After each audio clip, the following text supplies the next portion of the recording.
అసలు నేను ఎవరిని? ఒక తల్లినా, చెల్లినా, అక్కనా, ఆలినా, కొడుకులాంటి కూతురినా, కూతురిలాంటి కోడలినా? ఏ పాత్రలో నేను ఉన్నా ఆ పాత్రకి సంపూర్ణతను చేకూర్చే నాకు ఎందుకింత అసంతృప్తి? నేనెవరిని? It's a collective cry of every woman in the society whose pain has been unheard. నన్ను నేను అన్ని విధాలా పనిచేసుకుని నేను ఎంటీ అయిపోయాను. అప్పుడు నేను ఒక పరిపూర్ణమైన స్త్రీని ఎలా అవుతాను? If somebody is not contributing to your happiness, then kick them out of your life.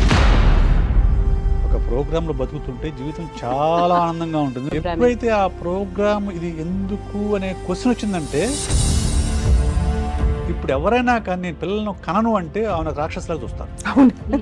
వ్యక్తిగత అభిప్రాయాలు ఉండకూడదు స్త్రీకి. నా ప్రయత్నం ఎక్కడో సముద్రంలో నీటి బొట్టు ఉన్నా కూడా నేను హ్యాపీయే. పిల్లల విషయంలో కూడా పిల్లలు కూడా స్పేస్ కోరుకుంటున్నారు. 3 ఏళ్ళు పాప కోరుకుంటాను. భార్యాభర్తలు ఇద్దరు ఏక శరీరము కరెక్టే కాదనను, కానీ నాకు నా పేరు పెడితే ఎవరు పెట్టాలని? నన్ను కన్నా మా అమ్మ పెట్టాలి, ఆర్ మా నాన్నగారు పెట్టాలి. మా నాన్నగారు అన్నగారు నా పేరు పెట్టడం ఏంటి? అది నాకు నచ్చలేదు. ఎంతో చక్కగా చదువుకుంటూ, అందంగా పాడుతూ, అందంగా ఉంటూ, మేనమామల మధ్య ఎంతో ముద్దుగా పిన్నులు, పెద్దమ్మల మధ్య ఒక బ్రాహ్మణ కుటుంబంలో ఉన్న పిల్ల అంత చక్కగా పెరుగుతూ సడన్ గా ఎందుకు పెళ్లి చేసేసుకుంది? అంకుల్ పత్తల్లి తింపేస్తా పద తల్లి అని అన్నాడు. ఆయన కూతురు వయసు అండి. వెళ్తూ ఉంటే బేగంపేట బ్రిడ్జ్ మీదకి వచ్చేసరికి ఓ మాట అడిగాడు.